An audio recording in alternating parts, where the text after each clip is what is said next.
আমার শত্রু তো দেবকীর অষ্টম সন্তান। তবে আমি এক নিরীহ সুকুমার শিশু হত্যার পাপ নিজ স্কন্ধে কেন নেব? যুবরাজ, এই 5 আঙুলের মধ্যে প্রথম কোনটি আর পঞ্চম কোনটি?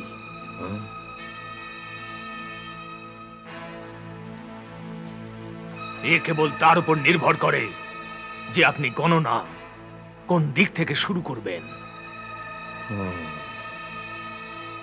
একটি ফুলের যদি 8টি পাপড়ি থাকে, তাহলে সেই প্রতিটি পাপড়ি অষ্টম হতে পারে।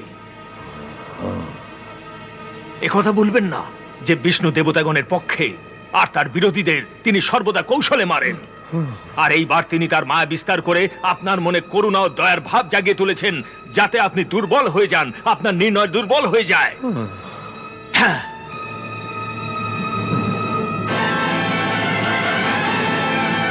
আপনার সেই হিতৈষী ওই আকাশবাণী দ্বারা আপনাকে যে সতর্ক করেছিলেন, তা ভালো করে ভাবুন।